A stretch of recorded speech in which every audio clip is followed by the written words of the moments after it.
Retirement planning को लेके हमारे मन में कई सवाल आते हैं। 60 साल के बाद जब हमारे पास कोई एक्टिव इनकम नहीं होगी, हमारे मेडिकल एक्सपेंसेस बढ़ जाएंगे और बढ़ती लाइफ एक्सपेक्टेंसी के चलते हमारे रिटायर्ड लाइफ 25 से 30 साल भी हो सकते हैं। अगर हमारे पास कोई एक बड़ा पर्पस अगर नहीं होगा तो रिटायर्ड लाइफ में बड़ी तकलीफ से गुजरनी पड़ेगी। तो उसके लिए हमें रिटायर्ड लाइफ पे भी काम करने पड़ सकते हैं। तो इसके लिए हमें रिटायरमेंट प्लानिंग करना जरूरी है। तो हेलो दोस्तों, मैं निगमानंद साहू, मेरे यूट्यूब चैनल पर आपका स्वागत है। आप अगर मेरे चैनल पर नए हैं तो सब्सक्राइब करें। अगर मेरे वीडियो आपको पसंद आते हैं तो लाइक करें और अपने फैमिली और फ्रेंड्स और फैमिली मेंबर के साथ शेयर करें। तो आप बने रहिए मेरे वीडियो के एंड तक। आज इस वीडियो में हम बात करेंगे एनपीएस अकाउंट क्या होता है, या क्या एनपीएस एक बेहतर रिटायरमेंट प्लानिंग हो सकता है, और एनपीएस अकाउंट कौन खोल सकता है, इसके लिए क्या क्या डॉक्यूमेंट की जरूरत पड़ेगी, और इसमें आपको क्या रिटर्न मिलेंगे, और इसमें क्या क्या अदर बेनिफिट्स मिलेंगे, और इसके अलावा इसमें क्या टैक्स बेनिफिट मिलता है। इन्हीं सारी चीजों के ऊपर हम बात करेंगे। तो आप बने रहिए मेरे वीडियो के एंड तक। तो आइए जानते हैं एनपीएस अकाउंट क्या होता है। एनपीएस यानी नेशनल पेंशन स्कीम, ये एक पेंशन स्कीम है जो कि गवर्नमेंट ऑफ इंडिया के द्वारा चलाया जा रहा है। ये पहले 2004 में इसकी शुरुआत हुई थी, जो कि गवर्नमेंट एम्प्लॉय के लिए पहले शुरू हुई थी, लेकिन बाद में 2009 में इसको सभी के लिए खोल दिया गया। और इसके अलावा जैसे कि कोई सेल्फ एम्प्लॉयड पर्सन होते हैं या प्राइवेट में जॉब करते हैं, वो भी एनपीएस अकाउंट खोल सकते हैं। तो आइए जानते हैं इसका पूरा डिटेल में, एनपीएस अकाउंट के डिटेल में। जैसे एनपीएस का नाम ये सजेस्ट करता है, ये एक वॉलंटरी रिटायरमेंट स्कीम है। इसमें जो रिटायर के बाद आपको एक कॉर्पस मिल जाता है। आप जो रिटायर, आपके जो वर्किंग लाइफ में आप जो पैसा जमा करते हैं रेगुलर बेसिस पे, उसका एक कॉर्पस बन जाता है, जो कि 60 साल के बाद आपको कुछ हिस्सा उसका आपको मिल जाता है, और दूसरे हिस्से को यूज किया जाता है एन्युइटी बाय करने के लिए, जो कि आपको हर महीना पेंशन के तौर पे मिलता है। ओके, तो ये है एनपीएस। आइए जानते हैं एनपीएस अकाउंट खोलने के लिए कौन एलिजिबल होते हैं, यानी कौन अकाउंट अपन करा सकता है। जो इंडियन ओरिजिन है वो अकाउंट अपन करा सकते हैं। इसके लिए उनका एज 18 से 65 साल के बीच में होना चाहिए, और उसके अलावा आपका सारे केवाईसी डॉक्यूमेंट अगर प्रोवाइड करते हैं तो आप एनपीएस अकाउंट खोल सकते हैं। उसके अलावा अगर एनआरआईज है जो कि अकाउंट अपन करा सकते हैं एनपीएस अकाउंट को, लेकिन कंडीशन ये है कि उनका स्टेटस चेंज नहीं होना चाहिए। अगर उनका स्टेटस एनआरआई स्टेटस चेंज हो जाता है तो उनको एनपीएस अकाउंट बंद कराने पड़ते हैं। ओके, तो आइए समझते हैं इसको। आप कहाँ क्या क्या डॉक्यूमेंट लगते हैं इसमें अकाउंट ओपन कराने के लिए। इसमें आपको एक आईडी प्रूफ देनी पड़ेगी, और इसके अलावा आपको एड्रेस प्रूफ देना पड़ेगा, और फोटोग्राफ लगेंगे। उसके अलावा जो सब्सक्राइबर फॉर्म्स होते हैं उसको साथ में भर के जमा करने पड़ेंगे। तो आइए जानते हैं इसको हम कहाँ जमा करेंगे, यानी अकाउंट कहाँ ओपन होता है। इसका दो तरीका होता है एनपीएस अकाउंट ओपन कराने के लिए। पहला जो तरीका होता है वो ऑफलाइन होता है। ऑफलाइन कहाँ पे ओपन किया जाएगा, यानी आपका एनपीएस का पीओपीज होते हैं, यानी पॉइंट ऑफ प्रेजेंस होता है, जहां पे जाके आप सब्सक्राइबर फॉर्म भर के साथ में रिक्वायर्ड डॉक्यूमेंट जमा करके एनपीएस अकाउंट ओपन करा सकते हैं। उसके अलावा आप चाहे तो ऑनलाइन पे भी अकाउंट ओपन करा सकते हैं। ऑनलाइन पे आप कार्बी के साइट पे जाके ओपन करा सकते हैं, या तो एनएसडीएल के साइट पे जाके अपना अकाउंट एनपीएस अकाउंट ओपन करा सकते हैं। इसके अलावा 17 बैंक्स जो होते हैं, 17 बैंक है जो कि एनएसडीएल के साथ अपना टाई अप किए हुए हैं एनपीएस अकाउंट खुलवाने के लिए। आप चाहे उनके अकाउंट के थ्रू में भी जाके आप अकाउंट ओपन करा सकते हैं। आइए जानते हैं इसमें आपको क्या क्या बेनिफिट मिलते हैं। जैसे कि मैंने आपको बताया कि इसमें आपको पीएफआरडीए के बारे में भी जानना पड़ेगा, क्योंकि पीएफआरडीए एक रेगुलेटरी होता है। जैसे स्टॉक एक्सचेंज में काम करने के लिए स्टॉक एक्सचेंज में काम करने के लिए एनएससी बीएससी को रेगुलेट करता है सेबी, और आरबीआई बैंक्स को रेगुलेट करती है बैंकिंग सेक्टर में। वैसे पेंशन अकाउंट को रेगुलेट करने के लिए पीएफआरडीए होता है। पीएफआरडीए क्या होता है? पीएफआरडीए एक रेगुलेटर होता है जो कि पेंशन फंड को रेगुलेट करती है, यानी एनपीएस को रेगुलेट करती है। उसके अलावा अटल पेंशन योजना को भी रेगुलेट करती है। और इसका काम क्या होता है? ये इसका जो है पेंशन सब्सक्राइबर का हमेशा ख्याल रखती है।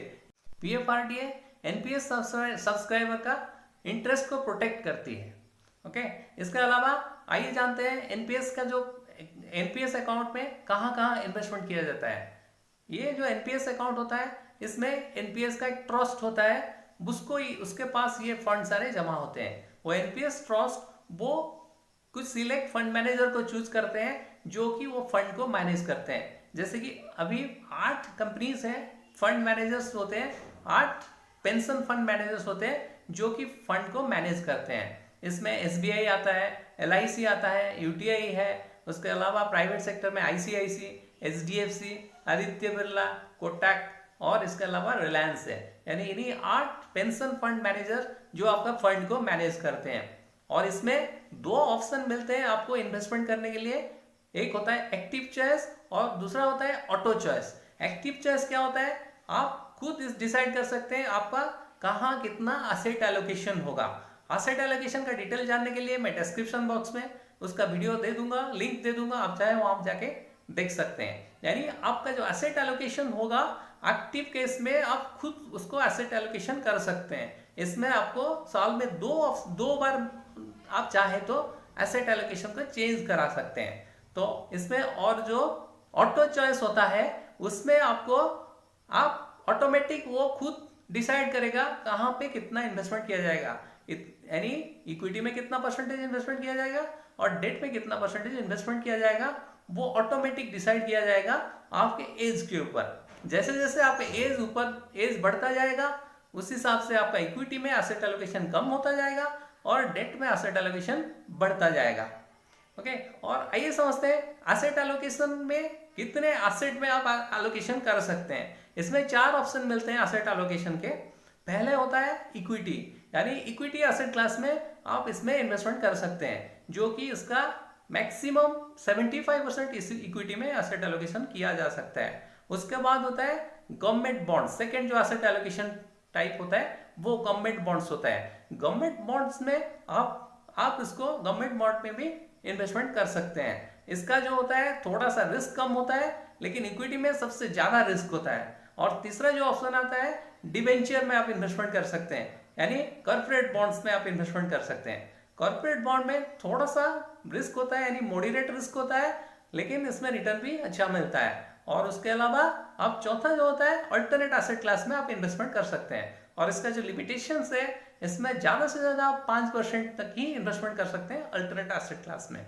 अगर आपको एसेट क्लास का डिटेल जानना है, मैं डिटेल आपका डिस्क्रिप्शन बॉक्स में इसका लिंक दे दूंगा, आप वहां पे जाके देख सकते हैं।